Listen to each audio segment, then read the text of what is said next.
Hey guys, it's Miranda. I really appreciate you tuning into the Feed the Wolf podcast. In today's episode, Ben and I discuss the comfort zone. We explain why it can be limiting to our personal growth, but also why it's important to come back to as well. Hope you enjoy listening.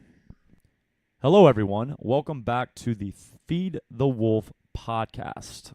I'm joined once again by Miranda, and today we are going to be discussing comfort zones. So, Miranda, why did this topic come to the forefront of your mind when you were thinking about what we should unpack next? Well, as it has been as of late, most of these topics are coming from conversations I've been having with people at the gym. And this one in particular just kind of really hit home with me because it was definitely something that I could relate to on a personal level.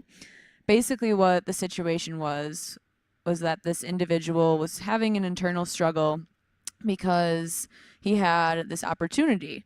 He could either stay at his current job that he was in, or he had this new offer of a new position at a different location where he would have the potential to not only make more money, but also grow and learn and have all these new experiences. And he was just feeling really conflicted because he was like, well, they really like me at this job. I've been here for however many years. And I was like, and what, you're comfortable there, aren't you? And he was like, yeah. And so this whole idea came up of the comfort zone, and I just was chatting with him and helping him realize, like, if you're staying in this job just because of the fact that you're comfortable, you're missing out on so many opportunities from this potential new job for you to learn and grow and have all these experiences that could help you possibly live a better life. Yeah, so what is the comfort zone exactly? What is it that he was dealing with? So we actually you did a little bit of research here. So from The Science of Breaking Out of Your Comfort Zone and Why You Should by Alan Henry, we got a pretty good working definition. Simply, your comfort zone is a behavioral space where your activities and behaviors fit a routine and pattern that minimizes stress and risk. It provides a state of mental security.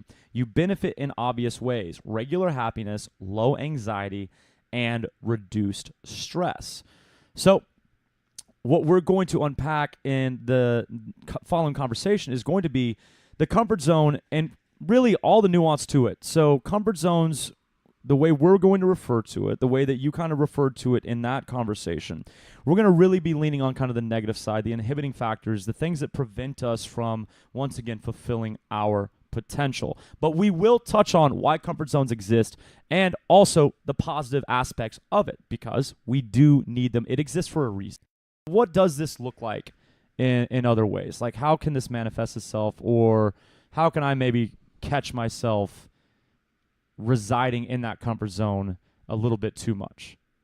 Yeah, I mean, I think it's important to note, like you said, the comfort zone is not a good or bad thing. It's just this state of your bubble. It's your routine. That's what usually it kind of tends to show up in as your routine, what you do day to day. And The problem, though, and I think that this will be the bulk of our conversation now that we're kind of through the minutia of the intro, is that then that can leave me thinking that everything in my life should be same. Like, I should not change anything. If it's working, if it ain't broke, why fix it, kind of thing. And that is where we kind of dive into the deep end, because life is multifaceted, to say the least. And although I can have comfort in one area, I probably need to be reaching out beyond my boundaries from time to time in order to grow. But that is not easy. And there's a reason the majority of us are not happily willing to do it. We might reluctantly do it from time to time, but often it takes a cattle prod to get us across that boundary. So that kind of moves us to why do we stay here? Like, what makes it so difficult for us to get out? And maybe what's in it, like both what's in our control and what's out of our control, because the last thing we're talking about is a little bit out of our control. But let's start with what's in our control. Why do we stay here? What is it that attracts me so much to not challenging myself outside of those borders? I think obviously it's simply put, it's easier. It's so much easier to stay in that comfort zone. It requires energy to move out of it, and if sometimes that's hard to do. And I think sometimes too, we may not even realize that we are living in this comfort zone unless other opportunities arise. Like sometimes you don't even realize like, wow, when is the last time I like made myself uncomfortable or challenged myself? Like if you don't ever take the time to analyze that, how do you even know? Like you could be living in this comfort bubble and not even be aware of it because you're not used to like making that choice to purposefully get out of that comfort zone and try something new. I mean, obviously, comfort zone and fear go hand in hand here. Like, it's scary. It's scary to get out of your comfort zone. It's scary to try things new. It's uncomfortable. That's why it's called your comfort zone. And I think it's important to understand that making the choice to get out of it will cause discomfort, but having an open mind on that and knowing that that's okay and that's part of it and that's ultimately going to help you grow is a huge huge step into ultimately choosing to get out of it. We're going to talk later about examples in our own lives, but I want to bring one up right now, or bring two, one for you, one for me. And when I look at it's easier and then fear, and those actually, look, life is multifaceted. Life's not complicated. It's easier because there's no fear. And it's scary because it's not easy. So those are really the same thing. Right. But they're very, very much worth differentiating between the two because some people see things as being hard or easy, and some people see things as being fear-creating or not. And so, but they're really the same. And I can't help but think about, you found yourself in Wisconsin. You found yourself not necessarily growing professionally, Right. not necessarily being put in an environment to create the best possible future, the best possible version for yourself, but you still were able to make some money. You were still able to be sought after. You were still able to make an impact in people's lives. Mm-hmm. It would have been easy for you to stay. It would have been easy for you to stay either at the specific job you were at or quit that job but stay in that area of the country. Right. It also would have been a lot less scary. And I had other options. Like I could have had a different job there. I could have stayed near my family. I could have done all of these things, but I knew that my potential would not be filled there. And I knew that if I came here that I would grow more as a person, even if it wasn't like in a professional realm. Like I know that this would push me and make me grow because now I'm moving away from my family and away from my friends. I'm forced to meet new people and make new connections and learn and grow from you and from being here. And it's not to say like I 100% could have stayed home. And I think a lot of people misunderstand this because they look at things like that. And I used to be the same way. I would look at people who did those things and I would be like, wow, he or she is so brave. Like, I could never be that person. That's not me. That's not my personality. I literally thought that about other people.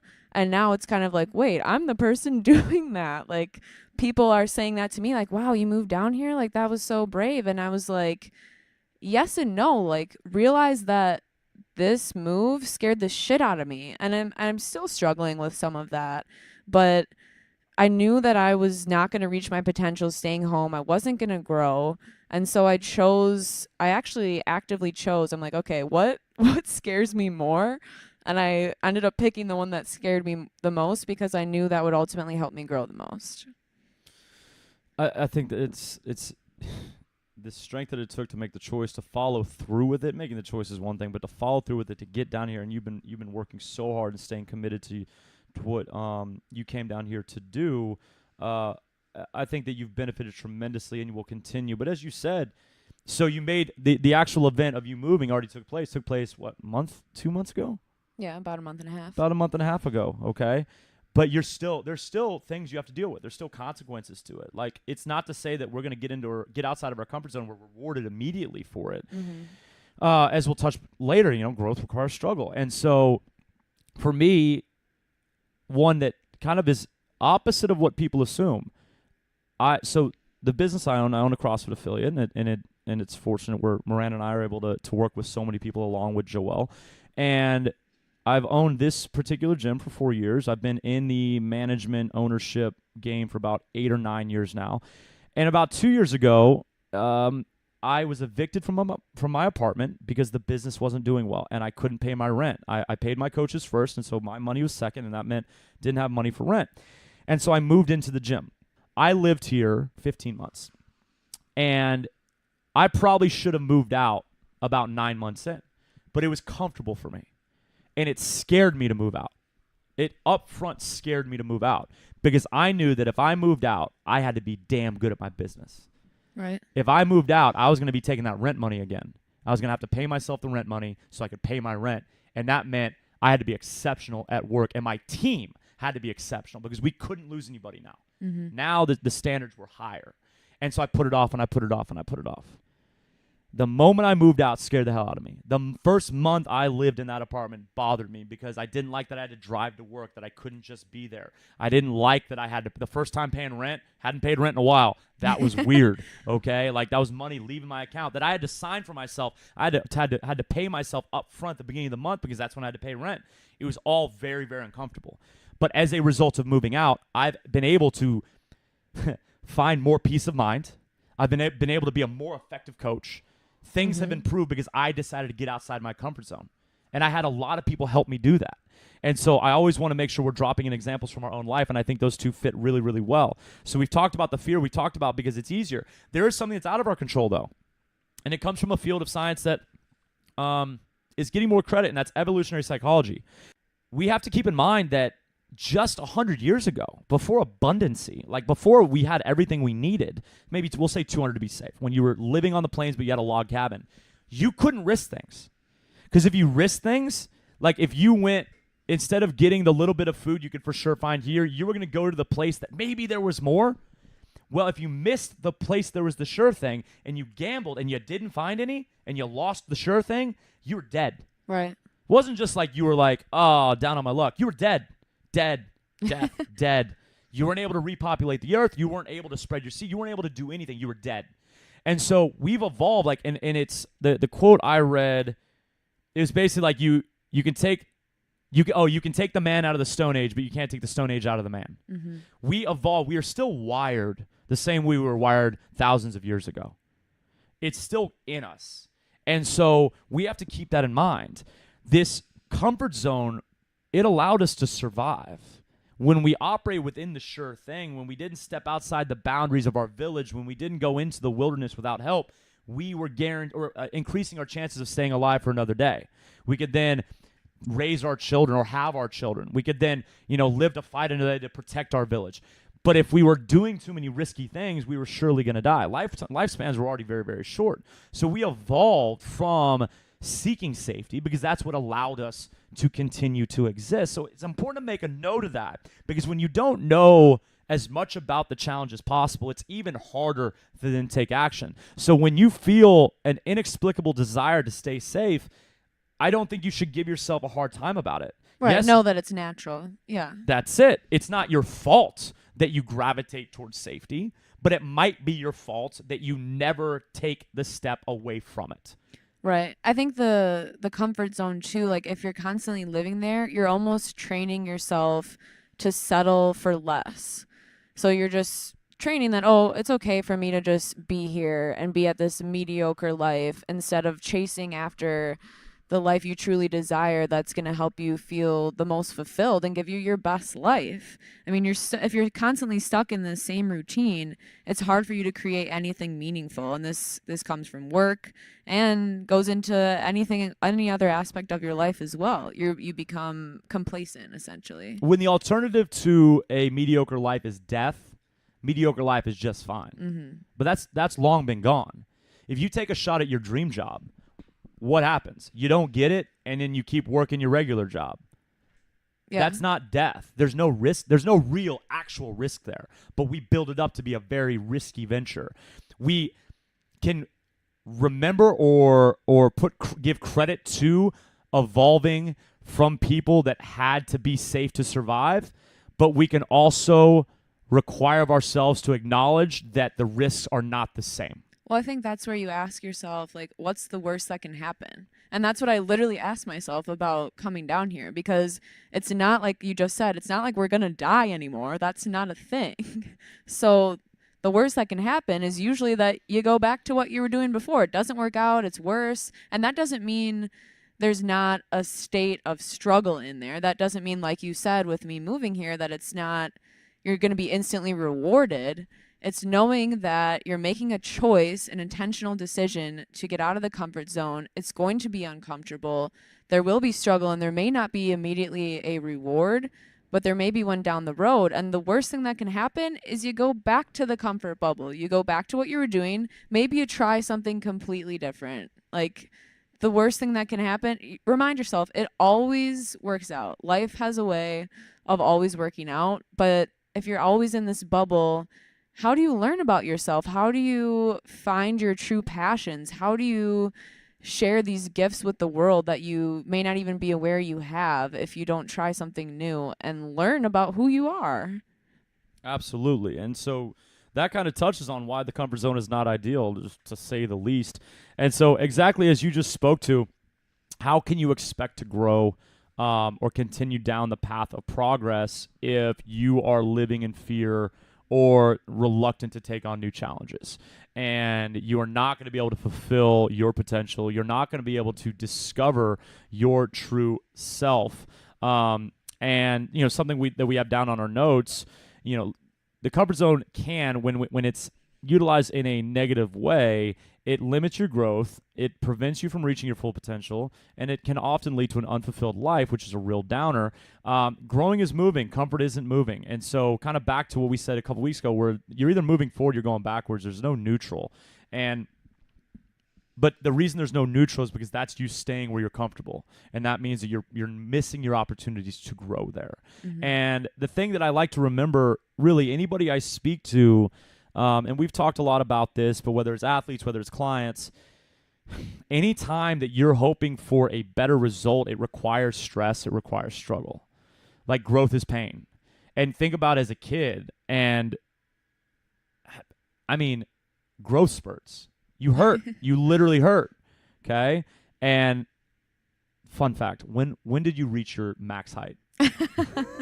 I feel like I always joke that I haven't grown since the 5th grade. I think that's a little bit exaggerated, but somewhere probably at least in middle school. So Miranda may never have actually had a growth spurt. It could have just been slowly just easing into her awesome 5'3"? 5'2". 5'2" frame. So she just, slowly got there. I remember waking up and it felt like I grew 3 inches and everything hurt. Everything hurt. And my mom was like, it's growth spurt. And whether it's pseudoscience, whether it's just what people from a different age tell you. But that's just a fun example. Like, growth is pain. Right. It requires pain in order for you to get better. Think about muscles. If you're building muscles, you literally, working out is tearing those muscles down. You're literally destroying the muscle for it to rebuild. Mm-hmm. And that's how it gets stronger, or that's how it gets bigger, depending on what your goals are. Growth is pain. There is destruction before you rebuild to be better. And so we have to accept that. That is where, if you're unwilling to accept that, and that's your comfort zone, that's your version, that is where the comfort zone is very, very negative. Well, I mean, you adapt to the stressor. Like, just in training, your body is adapting to the stress of the exercise. And so you train your body in that way, but you also need to train yourself in making it a habit of getting out of your comfort zone, whether, like, that's a small, tiny thing of driving a different way to work instead of your normal route that you take. I think it's important to know that it doesn't always have to be a huge thing of, like, quit your job. It can be, train yourself with small things. Just like you start exercise small, speed is earned, we always say here. But it's the same thing in developing a habit of getting out of your comfort zone. Start small. So this will be a good little section. Examples of you trying to get out of your comfort zone. Of me personally? Of you personally. This podcast scares me. Like, this was 100% out of my comfort zone. I had never done anything like this before. And I think even just trusting myself that I have good nuggets and information to share with people was a big thing for me to realize. But it's uncomfortable for me. It's very uncomfortable. I mean, moving down here, we've already discussed that. But even before that, I moved out of my parents' house. I lived by myself for a little bit, which was very uncomfortable. I mean, when you're not used to that, it's very quiet. No, absolutely. I want to go back to the podcast thing because we talked about it before the show. This was something that I knew I was going to ask of you pretty much from the moment that we first were introduced to each other. But as I told you before the show, this was not a monetary endeavor. There's no plans for this to be a moneymaker. The reason we did this was to force your growth and to teach me things as well. It's a grand experiment. Everything we do is so that we're better the next time. And whether it's learning, aspects of audio engineering, like real simplistic stuff, or it's learning that you sharing your story is really empowering for others, because the world lacks authenticity right now. And people in your position right now would often be like, I've heard of people struggling in the comfort zone, but it is not something that I myself have ever dealt with. But for you people below me, let me tell you the way. Like, that's what a lot of motivational speaking right now seems like, and alleged life coaching or mindset coaching. And what it really should be is exposure of self and what steps that we've taken to better ourselves. And I think that is such a difficult thing to do when it's never been rewarded in the past, or we've been conditioned to feel that we're not supposed to share. I mean, let's be real. Our comfort zone is largely defined by the rules we live by. Yes. Which is what we discussed last week. Right. Our comfort zone is what our parents told us we should be doing. Our comfort zone is what we have adopted through college, through relationships. Our comfort zone is what we have told ourselves is our place. And I am unsocial, like personally. I don't go to social events. My comfort zone is I drink black coffee. I don't venture off of that. I don't do fun things. I mean, it really is. It's stuff like that. It's ridiculousness. Okay? But I genuinely live my life by those rules. Yeah. One thing that I'm working on now, life is not binary. Like, it's not a yes or no. It's not black or white. There's a lot of gray area in life. Well, till about last year, really this year, life was binary. For me, there was a very clear right and wrong, even on subjects that I had nothing to do with. And that's something that I've really been working on. It's uncomfortable for me to say that I might not know, and I'm very, very grateful, because as soon as I took it on, it's not that I don't come down too heavy-handed in some ways, but it's that even when I do, I can now look back and be like, okay, hey, maybe there was another side of that story. And that was uncomfortable because that wasn't my comfort zone. My comfort zone was never admitting that, hey, maybe there's a gray area on that. So I'm working on that. Yeah. And I think that this podcast for you, it lines up with your strengths, but that doesn't, and that maybe is another thing we need to say. Maybe you need other people in your life to help you know where to push. Because this lines up with your strengths, but you didn't know that. Yeah. And it takes someone else like, hey, you got some good stuff to say. It's worth making the jump. And then you do it, and guess what? Killing it. And so just as the person you're talking to about, is it an opportunity? Go do it. He may never have done that, even though he had all the data in front of him.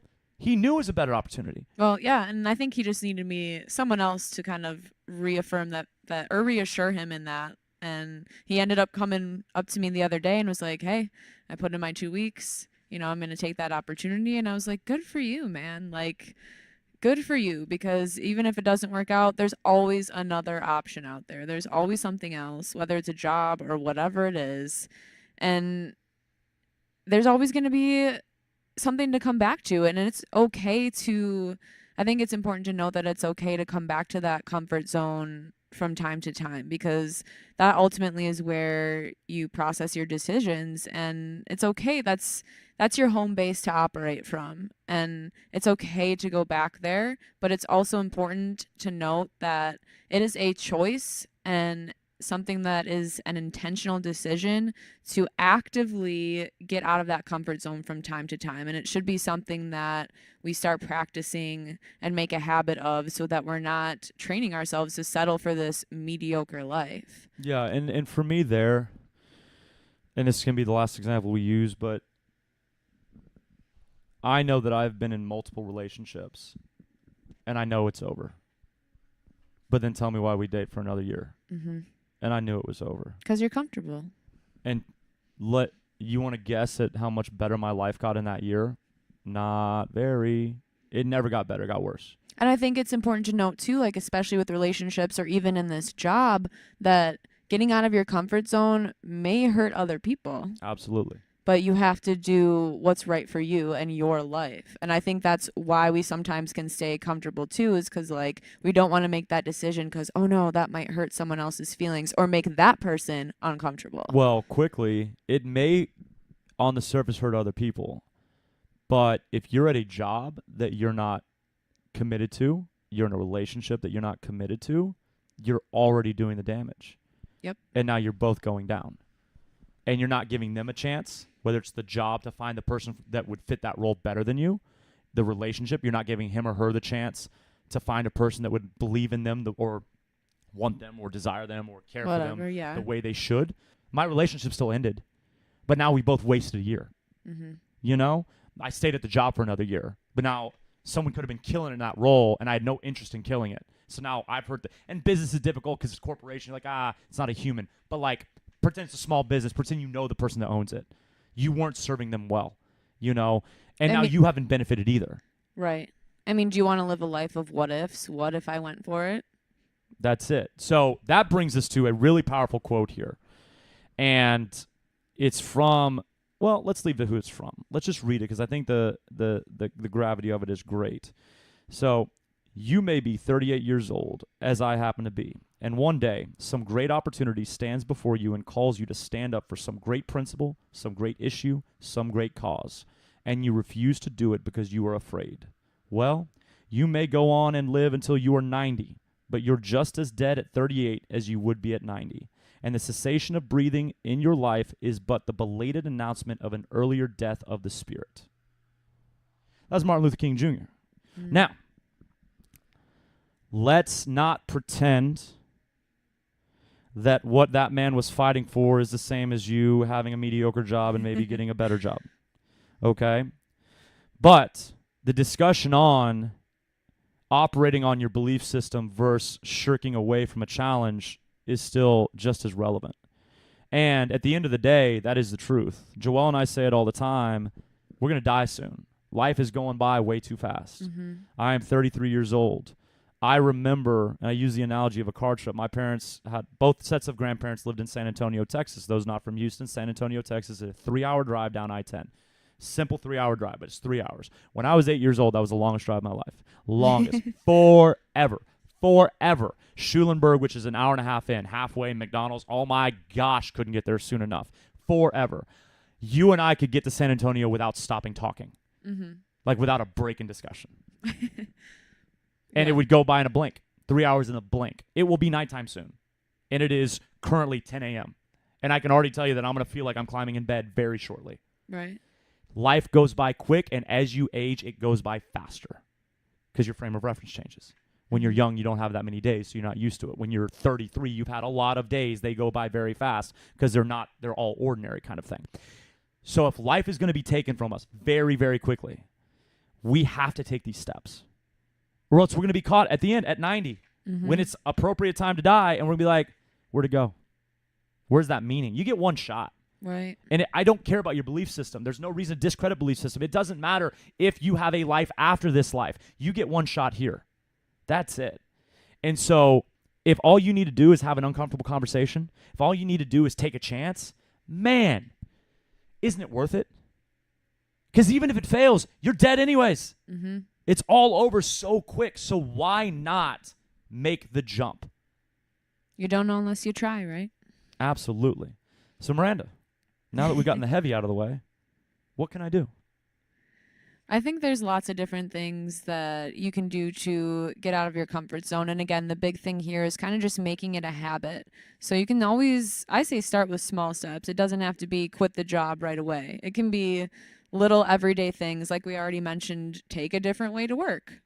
Something small. If that's something that makes you out of your comfort zone, do it. Try a new restaurant without researching it on Yelp for 2 hours before you go. Or go to that restaurant. I'm sorry, do you do that? Is that personal experience? Of course I do. Or go to that restaurant you always go to and order something else. Yes. I mean, small things like that. Go vegetarian for a week. Why? Just to try it out, and it's something that makes you uncomfortable.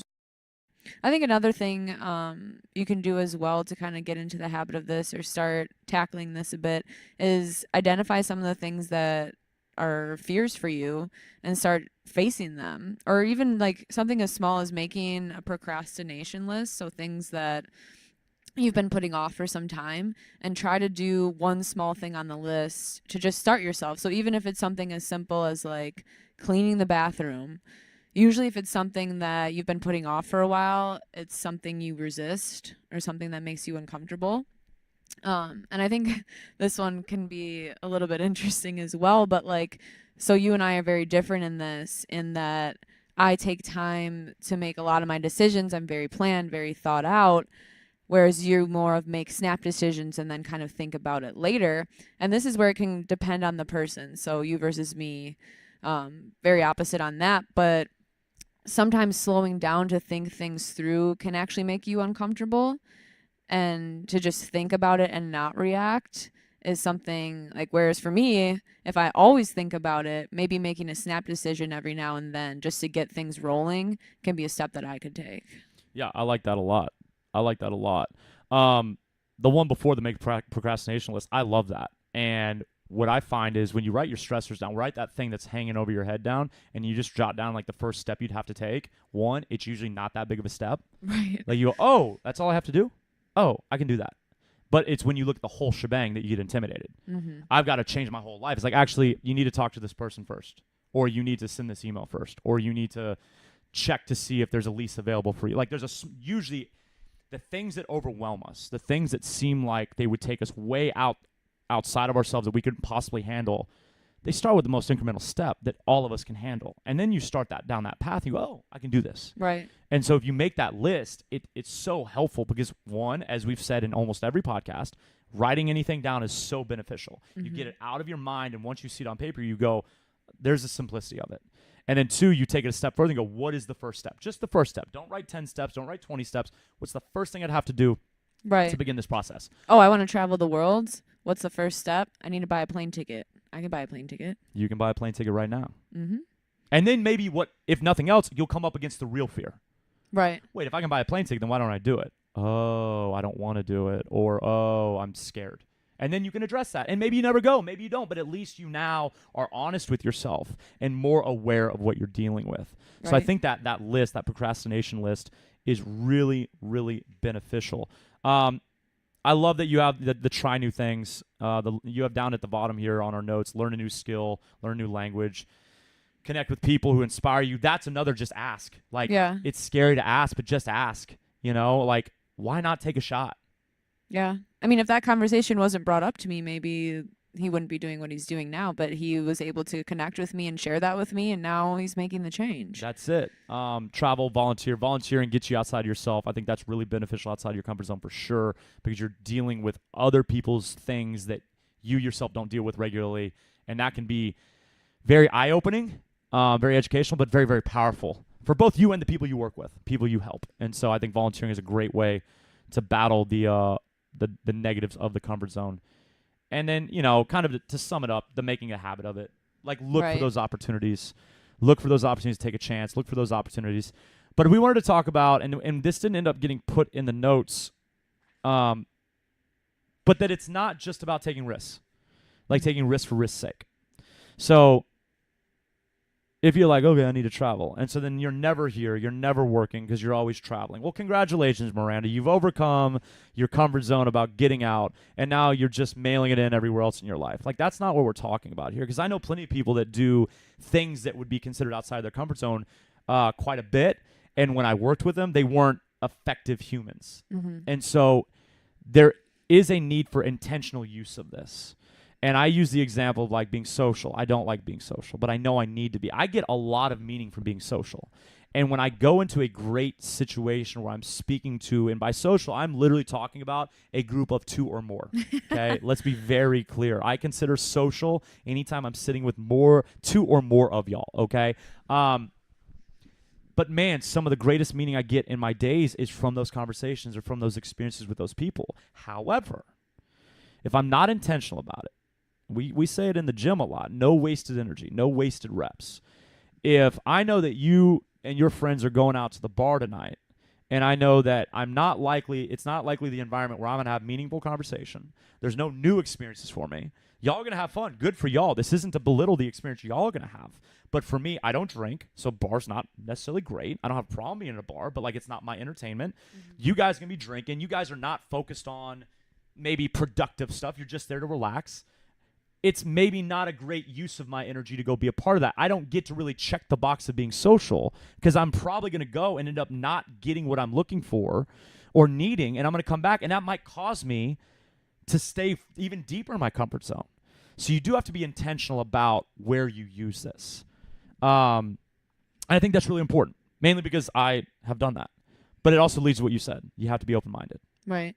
If I'm closed-minded about getting outside. Miranda told me to do this, but I hate it. I hate it. It's going to be awful. It's going to be awful. It's going to be awful. It's going to be awful. Okay?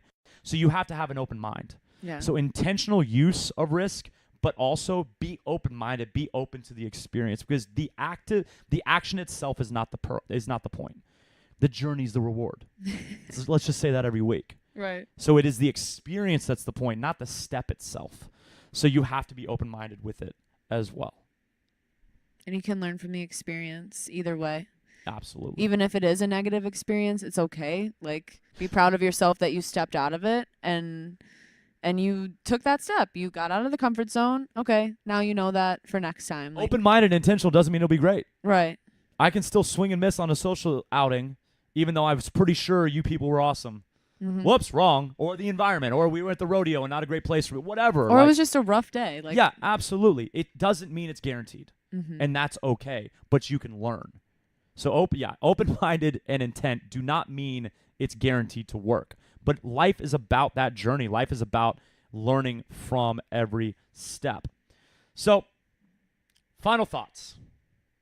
Final thoughts on all of this. I think it's important to note that you shouldn't demonize your comfort zone as something that holds you back all the time. We need that headspace from time to time where we have less anxiety and stress so that we're able to process the benefits when we do leave that comfort zone. So I think that's really important to note, that you have to come back to that from time to time. That's your home base. Like we said, it's your home base you operate from. It's where you're able to look at that big picture and process your decisions and process the experience of stepping out of that comfort zone. And I think a big thing too is asking yourself, what's the worst that can happen from this? Am I going to die?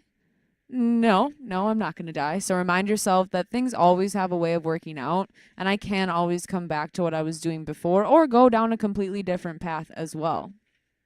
And usually what causes us to stay in this comfort zone is fear, ultimately, is the big one, which make sure to tune in next week, because that is what we're going to unpack here is fear, because not only does that cause us to stay in the comfort zone, but it causes a lot of other things as well. But remember that comfort, even if you're in your comfort bubble right now, it doesn't always equal happiness, and it's not going to allow you to live your best life or be your best version of yourself.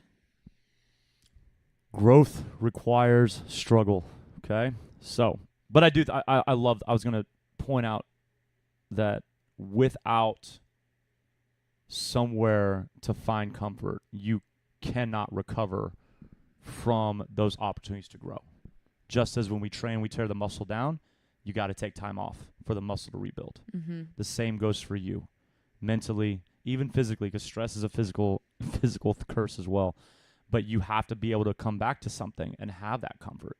So this talk was not about vilifying, and I'm glad you said that, because if we do the Instagram version of comfort zone, where comfort is bullshit, that's not it.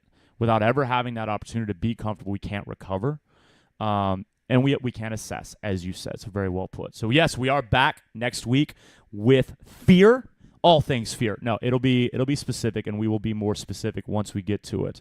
But I'm looking forward to it. Thank you once again, Miranda.